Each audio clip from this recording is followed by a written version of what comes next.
Tired of dealing with annoying flies, fruit flies, and gnats in your home? The Zevo Flying Insect Trap is your ultimate solution. Don't wait. Check out the link in the video description now to get your Zevo Flying Insect Trap on Amazon and enjoy a bug-free home today. Kate Forbes has opened up about the devastating impact postnatal depression had on her life after the birth of her first child. The Deputy First Minister revealed the condition left her uncharacteristically out of control and fearing she would be attacked in the shower by a machete-wielding madman. In a brutally candid interview, she said the symptoms left her with such heightened feelings of terror that she would only spend 30 seconds a time in a shower cubicle.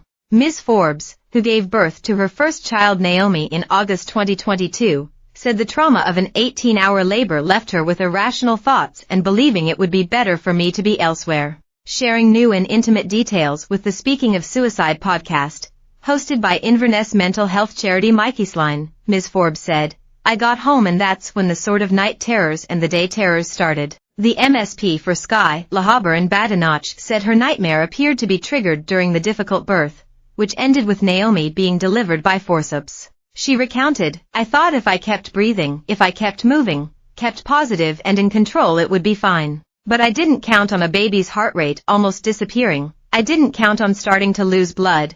I didn't count on the room filling with professionals and I didn't count on interventions." You can start to see the experience of being out of control. At one stage medics thought a C-section would be needed, so she was numbed from the waist down and, shortly after the birth, Naomi was taken away to the special baby unit, causing the high of having a child to quickly disappear. Ms. Forbes said the whole experience left her feeling vulnerable and in pain and she began suffering with the devastating symptoms almost immediately. She added, "I was overwhelmed by fear for the baby's health. I assumed I would be the person that would cause her pain and suffering and therefore it would have been better for me to be elsewhere."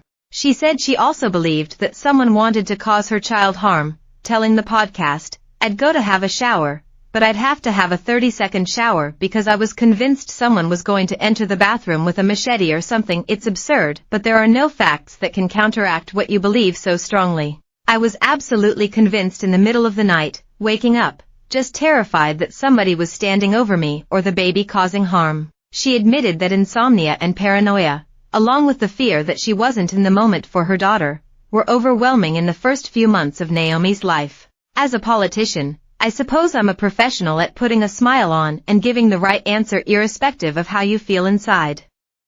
I did that for a while, and I just continued to not sleep at all. Within a week I couldn't even speak without tears and it all came out." During the candid and in-depth interview, Ms. Forbes said the support of her husband Ollie through one of the hardest periods of her life was critical to her recovery. And it was this help and understanding, along with that of a visiting NHS midwife, that made her realize she needed help for postnatal depression, which affects 1 in 10 new mothers.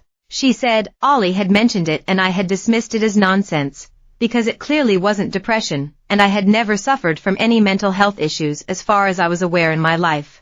I felt it was completely unfair giving me a label that I knew had really caused new mothers incredible difficulty and suffering, and I didn't believe that that could apply to me." She said she assumed it must be medication causing side effects, but the midwife said she was not taking anything that would cause the distressing symptoms. "The relationship with Ollie was critical," she said. "He forced me to talk about it. He forced me to take it seriously. He didn't let me dismiss it as irrelevant or just a passing feeling. And that was essential." Even after the official diagnosis, she said she made the personal decision to go down the route of talking therapy rather than medication because she was breastfeeding. Now 15 months old, both mother and baby are doing well. Ms. Forbes added, "I took loads of photos in those early weeks because I knew at the time that I needed to be able to look back and remember what she was like, because I